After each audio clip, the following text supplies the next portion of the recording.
Hey everyone, welcome back to High Tea Hoops. This is Brian Bosche at the Duke of Hoops, and I am joined by the Duchess. What's up, Skylar? Hello, Brian. Super excited for today's interview. So we have a very interesting guest today because we are Americans covering largely a British sport for British basketball.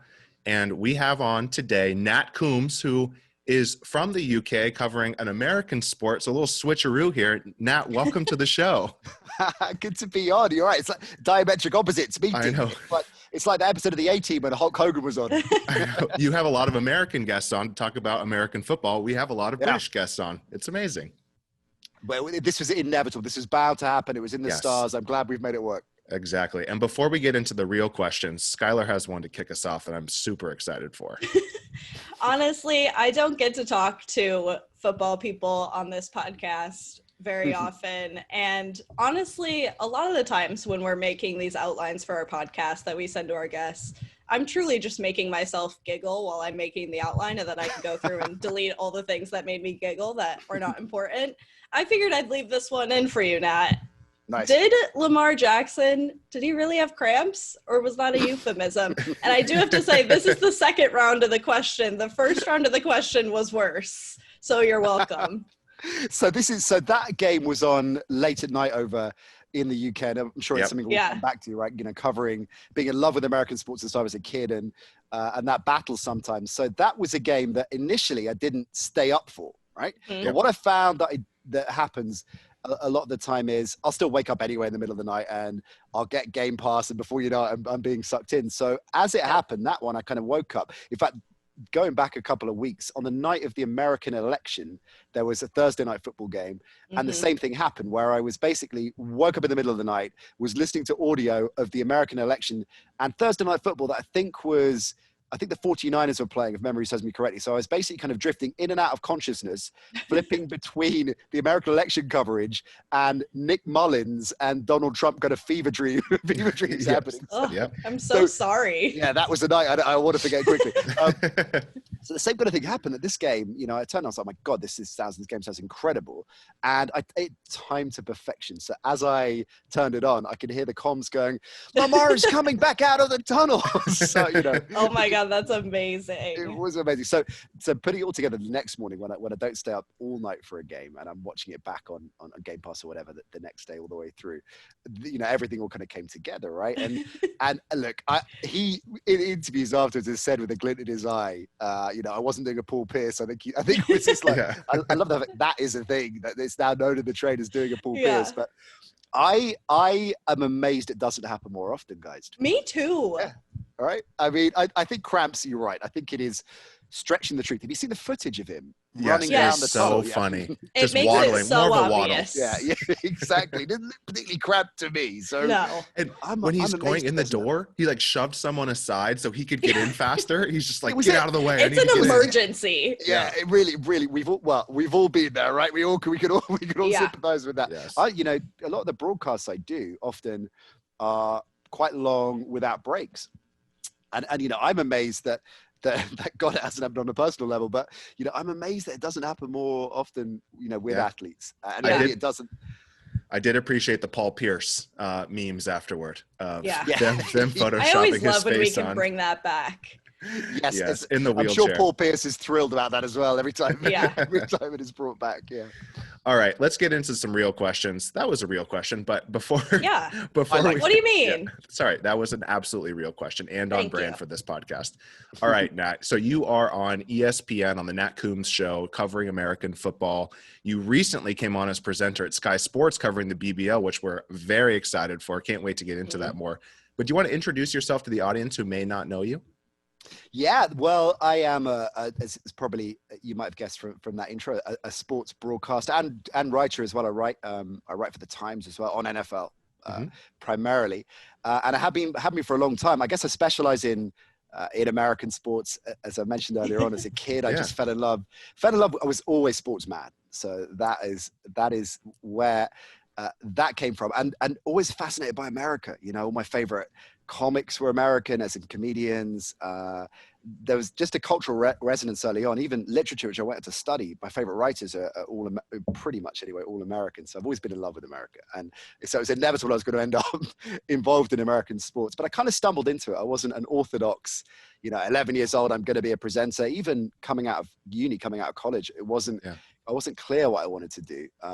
But I found my way eventually. Yeah. Well, how did you get into your NFL gig covering the NFL for ESPN in the UK?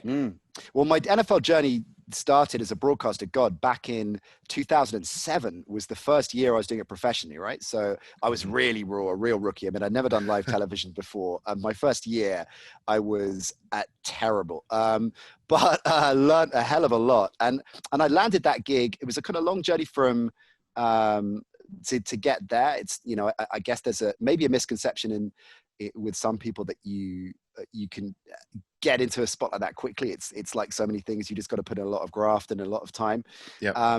But I didn't start out saying I'm going to be a presenter. It was actually stand-up comedy, which was where my journey. Wow. Yeah. And again, with that, I didn't set out thinking I'm going to be a stand-up. I fell into that.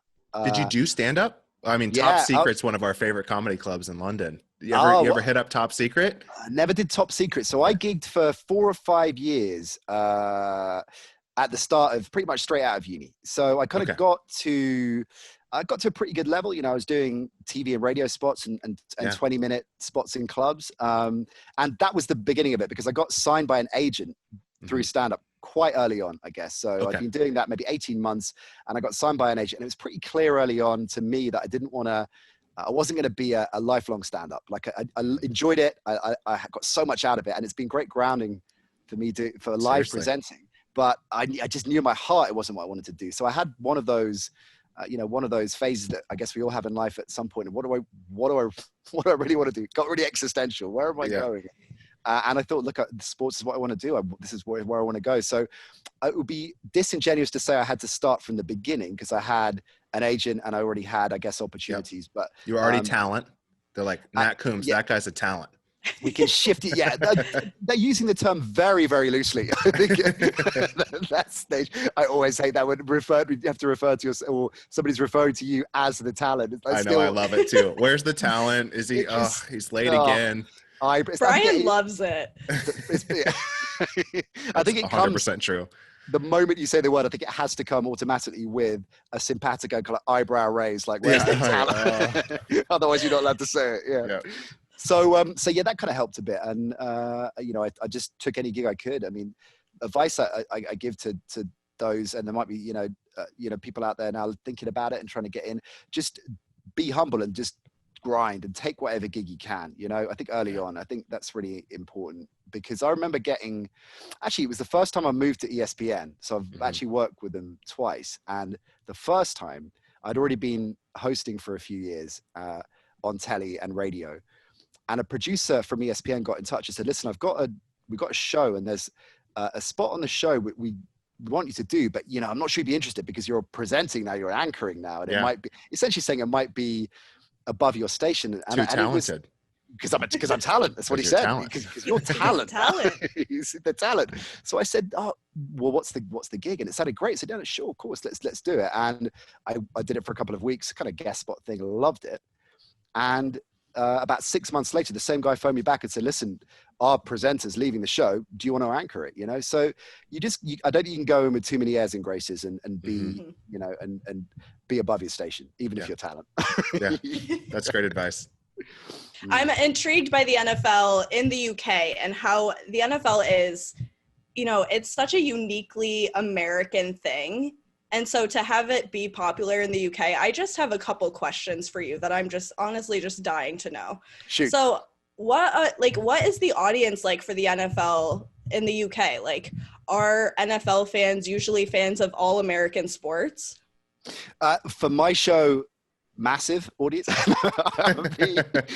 It's a really interesting question, right? So there have been kind of two spikes, I guess. So when I was a kid and my generation, there was a spike. So there's a whole generation of, 30, 40 somethings that fell in love with it as a kid when it had a kind of first boost. And then it went dormant for a fair while and has had a second coming. And I think that is definitely linked to the international series. I think that has been significant.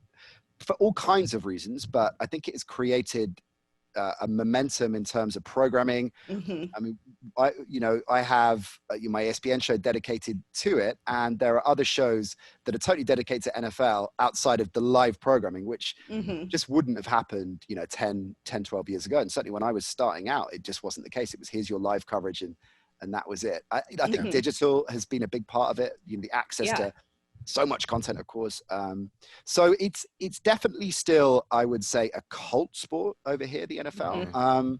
I don't think anyone involved with the NFL thinks it's going to supplant the Premier League. Not that it's trying to either. I think their rationale is, look, in the UK, football is still, the king in terms of popularity, but there are so many sports that have a strong and sizable pocket of fans. And that's Formula One, that's boxing, that's rugby, cricket, all of these sports. Some maybe have particular spikes because of certain events or tournaments. So like when Wimbledon's on, everybody's watching tennis for the fortnight, right? But so I think the NFL's kind of pretty happy with that. Your other question is a really interesting one. Yeah, I think there's a lot of crossover. I used to do a show for years called Americanage, which was a kind of early era pod, which was a bunch of us. And it was originally a format which a friend of mine said, what kind of show would you do if you weren't on a national TV show? Like, what would you say if the cameras were off? Kind of, that was the starting point for the show. So it was a kind of bit of an uncut, off the record kind of show. But there we talked American sports and pop culture and politics sometimes and all kinds of different things. But we put all the American sports together. So we talk NFL, NBA, baseball, hockey as well. Sometimes a bit of college. And we found that whilst most fans had a favorite, most fans were crossing over, liked more than one, and actually were introduced to other American sports because they'd come to the show because they love NFL or NBA and had found that baseball as well. So I think there is definitely an innate connection with the Brits who are into American sports that they just want more and more and more. Yeah. Well, it's interesting. It's interesting. The NBA did such a good job with global growth and going international, and the NFL, I feel like, fell behind a little bit, and I think they felt that.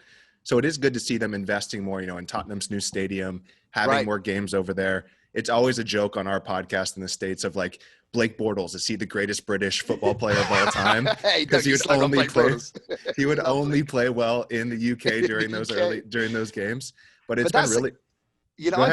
I remember when it's interesting on that actually, that I think the NBA has actually been behind the NFL in the UK in terms of we feel that too.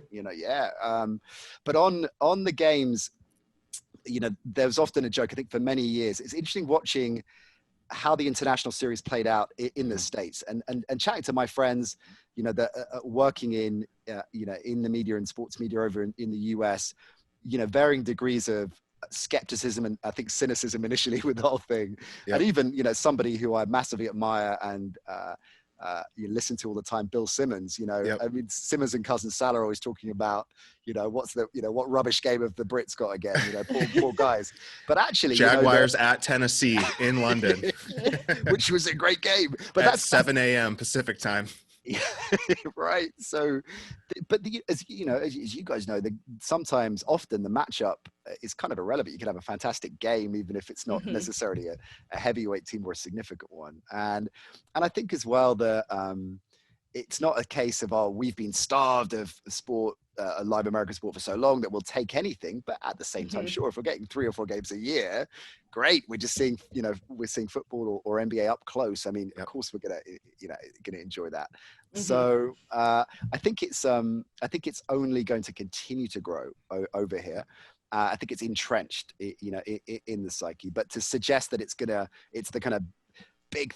Sometimes when I do spots in the States, if there's a London game, because I anchor the games on in London, I anchor those for the BBC, right? And so as part of that job, I'll be asked to do various media ops with news channels in the States, right? Often relating to the teams that are playing.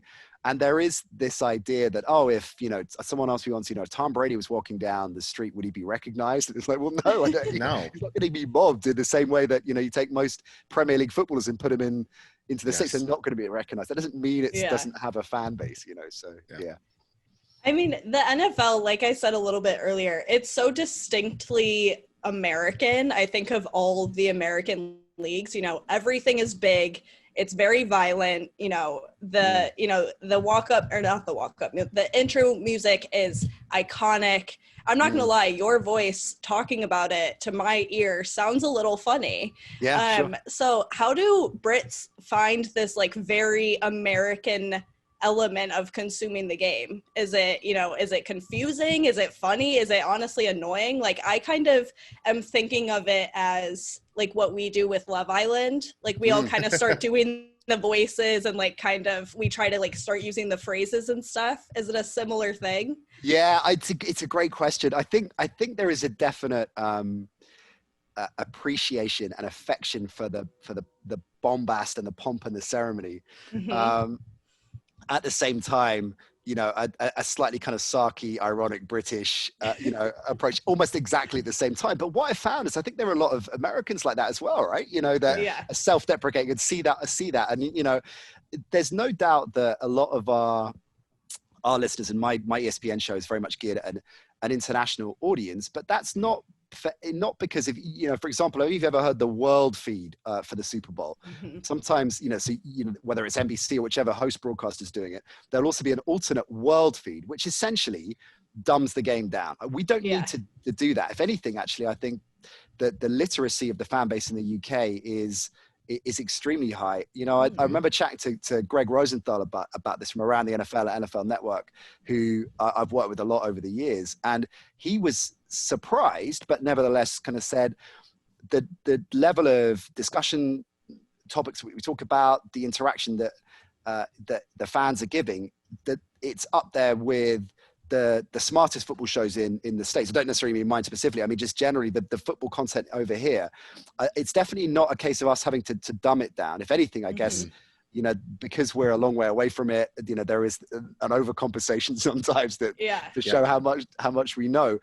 From a cadence point of view, we're definitely adopt an authentic, I think, with the language. And I know what you mean. It's when I'm listening to an American show talking about the Premier League or European football, which I love as well. I guess it depends on the show, but there is definitely initially a kind of slightly jarring. And you're thinking this, but having said that, I think there are a lot of parallels there. If you look at how soccer is growing in the States and therefore broadcasting around it, I think that there is that is changing as well, and that acceptance over here. You take your average football fan, soccer fan, and play them an American broadcast of a Premier League show. If they've got American voices on it, they'd be like, "What?" You know, they'd find that a bit strange. I think, but I think it is gradually changing. Yeah, definitely. And to kind of switch gears a little bit to basketball, because football, as we talked about, NBA is growing. It's not quite as established as even the NFL in the UK from kind of our understanding of it in our conversations, and it's still growing. But let's shift gears a little bit to the BBL, where for the first time in over a decade, the British Basketball League is back on TV. New deal with Sky Sports. I think it's 30 games, right? Yeah, and they brought in the heavy hitters: Nat Coombs, Kieran Achara, Mike Tuck. Talent. It's so much talent out there. It's unbelievable. Don't forget Drew Lasker as well. Drew Lasker, who is, I tell you what, I've done a few shows. So this Friday is going to be the third game we've done. Yep. And I've realized I've got to up my trainer game or my sneaker game. I've got to, on every level sartorially, I've got to step up a notch or two. I mean, Lasker in particular, my God, he's got some game. And he's really talented in media as well. It's been fun to hear him on the BBL show and all the stuff that he's doing. And we had Ramon Fletcher on, two-time BBL MVP, his teammate. Right. And he's like, man, I wake up, Drew Lasker on Instagram. I go to sleep, Drew Lasker, another Instagram post. Like, he's all over the place. He's everywhere. But what do you think it means for basketball in the UK to have the BBL, kind of the homegrown league, back on TV and back kind of in the spotlight a little more? Oh, it's absolutely massive. I mean, I don't think it can be underestimated. And the league needs it. You know, it absolutely needs it. And I think already, look, it's early doors and nobody wants to get carried away. But I think already we can feel the energy, the kind of show that we wanted to put together. It was really clear to me from the beginning, actually, that when I got approached about it, which was the start of the summer, is when, you know, the conversations first first were happening about it. And the guys producing it, Buzz 16, are a great crew. They're making it amazing. The production value is incredible. Yeah, they had a really clear vision for what they wanted to do, and that energy runs through the production team, runs through, you know, Drew and Kieran and Mike. I mean, everybody involved with it. It's just a positive thing, and that should be a given. And it should be every project you're involved with, or you begin to talk to people about. But it isn't always the way, and I think that will stand the show and therefore the league in pretty good stead. That there is you know, a really positive energy about the whole thing. Yeah. And, you know, borrowing from football or from the NFL, where it is bigger than the NBA, it is bigger than basketball typically, and from what we've heard. What has football done well to grow kind of that, you know, the niche group of people that are interested, that fandom that maybe the British Basketball League and the NBA can borrow from? It's a great question. I touched on it a little bit earlier. I think digital is really important, and understanding that you've got to reach out increasingly through different channels systematically. It's something I think that Buzz 16 and Sky Sports and the BBL themselves realize with this, that yes, it's fundamental to have the games live on Sky Sports, but there's going to be a massive either existing or potential audience out there that don't have Sky Sports, can't afford it, aren't interested, whatever reason. And you need to reach those fans and potential fans in lots of different ways. And I think it's also the type of content too, because doing a live game, you know, as you guys know with your show, it's a very different medium. You can cover a lot of ground, get into lots of different things that you just simply can't on a live broadcast. So, you know, the podcasting space and using YouTube and using short form video clips with players I remember chatting to a friend of mine who works for NFL, and he's kind of quite high up on the international expansion of the NFL. And we were at a Super Bowl a few years back, and I was asking what he was doing that week at the Super Bowl. And he was talking about all these different meetings he was having with broadcasters from so many different countries. Yep. And I said, so what's the broadcast product like in different countries? And he was explaining. And one of the things he said that was fascinating was, he said in China in particular, where they're obviously really trying to grow the NFL. Yeah. He said they are particularly interested in players showing a bit of themselves. So kind of like an MTV Cribs thing, essentially. That's what they love more than anything else. That's particularly what they want, right? And I'm like, you got to really think about that, you know, the things that resonate, the touch points with the different demographics, different, you know, different countries. And that's the same, bringing it back to your question with, you know, with the BBL. If we just put the show out on Sky, great, that's good. But where it's going to really gain traction, and where basketball more broadly, I think, is going to gain a bigger fan base, is by using lots of different channels and lots of different styles of content to do that. Is that why Mike Tuck just launched his TikTok account? 100%. I mean, Brian somehow finds a way to bring up Mike Tuck every single pod. And TikTok usually. And TikTok. I think TikTok will be the singularly most important reason why the BBL and indeed the game of basketball grows in this country. I agree. London Lions just started their account. Shout out Lions. It's great. I got to get on the TikTok tip. I can't even say it. I got to get the TikTok tip. I mean, I'm way behind on that, man. I got to move on that. You got to get on it. Got to get after that Gen Z audience. Have you guys got a TikTok? Yes. Brian is the TikTok master. Yeah, I have a lot of followers on TikTok. Have you? You got a big base. I got to get moving on that. It's super effective. It's hard. Yeah. I think it took me like the last year and a half to get to 320,000 followers. What? Yeah, but once you get there, if you're listening, you might not have known I'm a TikTok celebrity. The talent right here. He's a TikTok talent. You are talent, Nat. You are talent. I didn't know you were TikTok talent. That's amazing. No, but it is. I mean, it's super powerful. Even like there's different communities like we've talked about where there is there's NBA TikTok, there's basketball TikTok, there's NFL and American football TikTok. Yeah, so it's a good channel, and I think it's you know where Overtime is going. ESPN, you know, all of these different providers are huge on TikTok because it's so good for the short form, getting to know a player, doing a highlight reel. There's so many formats you can fit into it. So. I very much agree with your statement. Finding those channels to reach those new audiences is really important. I got to practice what I preach now. The moment we finish this, I'm getting onto ESPN saying, where the hell's our show TikTok? Where's our TikTok? What the hell is going on? I'm talent though, you know. Come on. I'm talent. Get it rolling.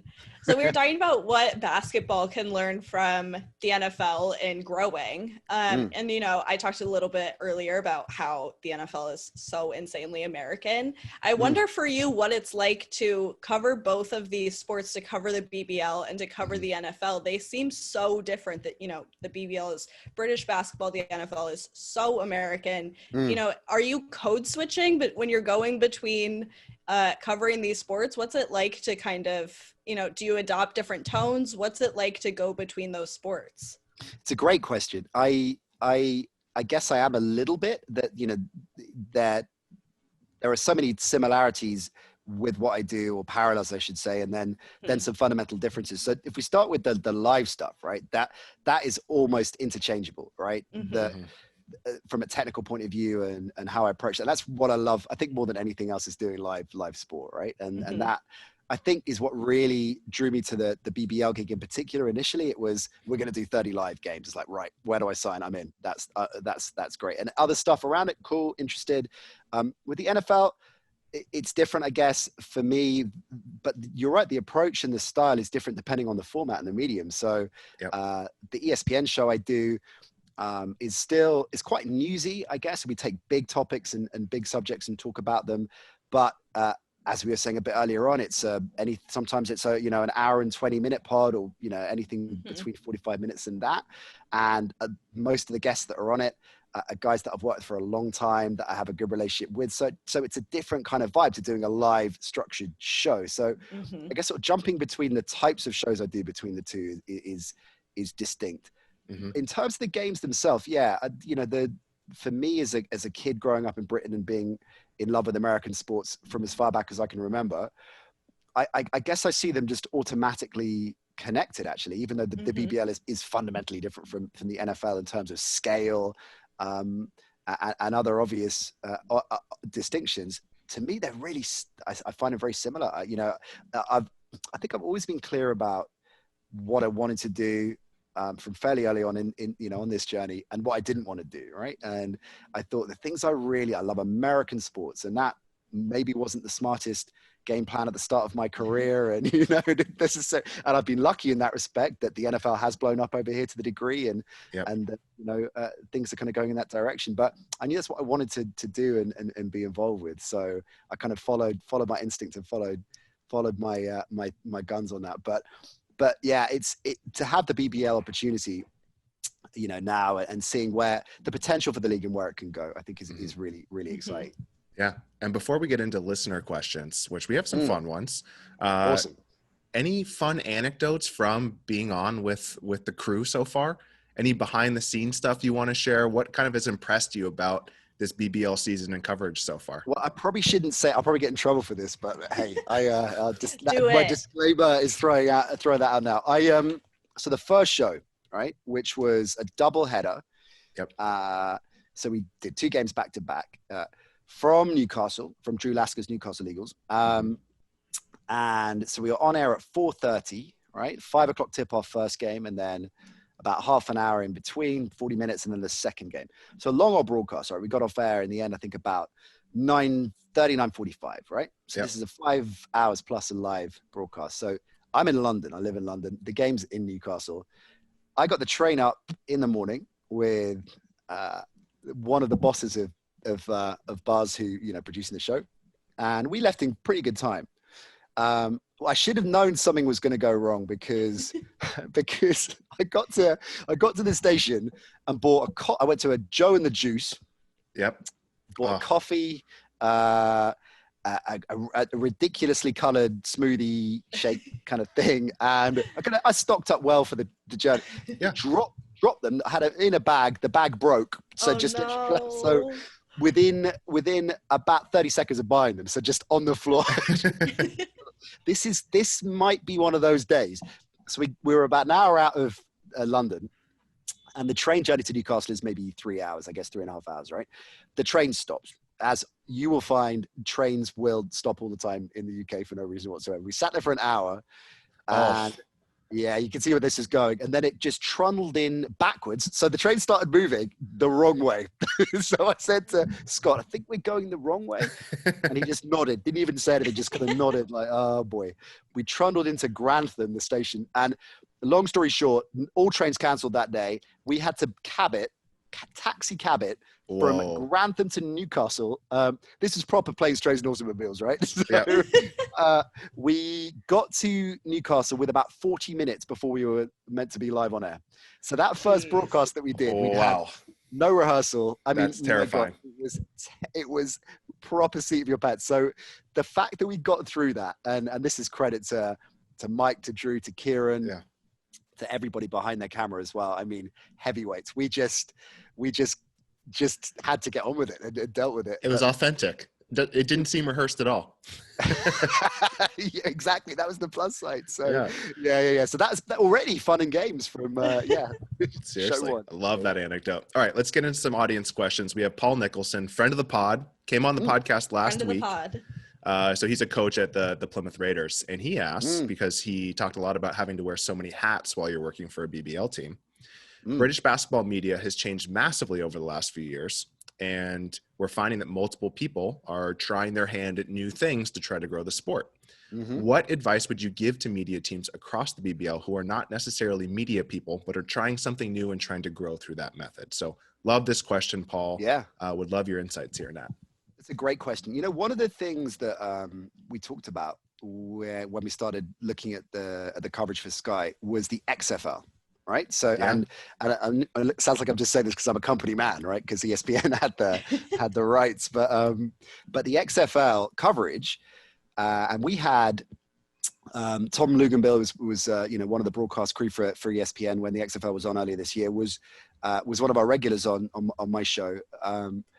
So we paid close attention to it, I guess is what I'm saying. And they were doing some really interesting stuff. You know, they were grabbing players as they were coming off the field and all kinds of other stuff that you wouldn't see on other broadcasts. And I think that's something that we've talked about with the BBL coverage and the XFL, very supportive, I think, working with ESPN at the time to create the best product they could. And I think the BBL feel the same way. So I guess I just take that as an extension. Think about things that perhaps you wouldn't see other sporting leagues or other teams try and do typically, and think about more left field types of content. I think that's really key because I think there is that potential there with the teams individually and the BBL collectively. It's an emerging sporting league. I mean, I know it's got a great history, but in the grand scheme of things, the league wants to get bigger and grow a bigger audience, and so obviously the teams do as well. So I think that there's a huge potential there to be a bit more creative, whereas bigger teams, I remember when I was first for the ESPN, the show I did that I mentioned earlier on that I ended up hosting, it was kind of it was a sports chat show, right? And it was kind of an irreverent. We have 3 studio guests. There'd be a comedian, there'd be an actor, that kind of thing. And the very first rehearsal we did, we actually rehearsed for that show, right? The very first rehearsal that we did, I had written a line that led into a package, right? We were rehearsing the show and I said, it was just after the 2010 World Cup, right? And I'd said, it was a line along the lines of the 2010 World Cup, which featured 714 of the world's best players, and Gareth Barry was the line originally, right? Which, and so we carried on. And then at the end of the rehearsal, and there were loads of suits there as well, in the gallery, like watching what was going on. It was kind of very much that kind of vibe. And the producer came over to me and he said, Nat, brilliant, great stuff. And I said, oh, thanks. And he goes, just one thing though, the Gareth Barry line, can't say it. And I said, oh, okay. It was just Gareth Barry's a good player. It's just a gag. It's just a gag. I'm not, And he goes, no, I know. It's great. It's a great line. You can't say it. And I said, okay. No problem. And I walked away really confused, thinking I thought they wanted like an irreverent, I thought that's the kind of thing they wanted. And was it a bad? I didn't think it was funny, and months later we were having a beer and I said, I've got to ask you, the very first show we did and you cut that line, was it just a rubbish line? Is that what? And he goes, no, I loved it. And he said, well, why couldn't I use it? And he said, oh, well, because we had a media opportunity with Manchester City, in like 2 weeks time. And if that line had gone out, it would have really annoyed them. And it's like, okay, now I get it. All right, I'm starting to see it.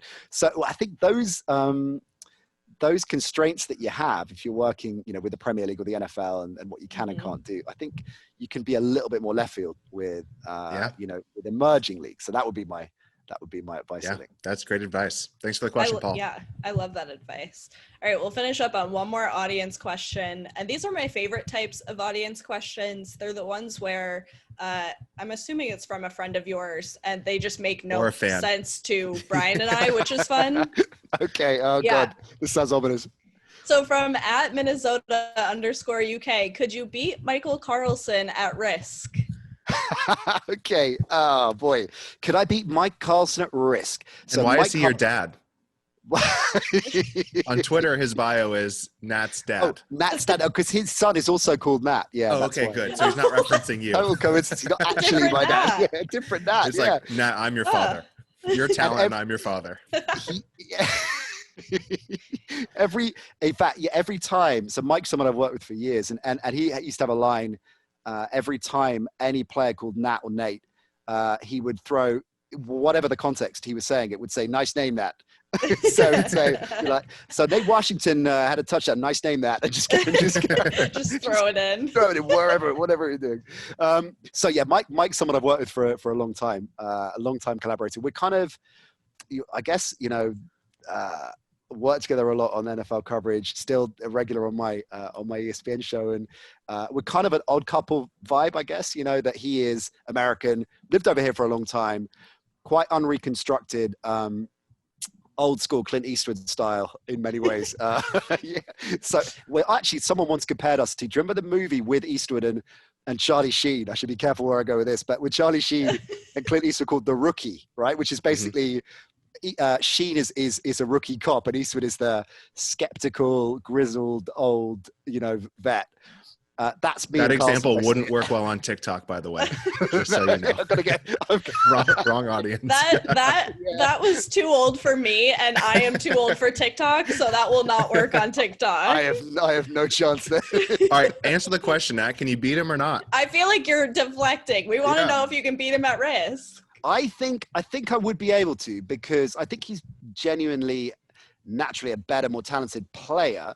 But I would be able to distract him mainly with conversation points about himself. I would just get him, because Mike loves, just get him to talk about himself, distract him constantly, maybe cheat as well as I'm doing that, and then I'd have a fighting chance. But he's very competitive, so I think he would. I wouldn't have the. To win at risk, you got to be really, really ruthless. And I think I'd probably start well and then fade fast.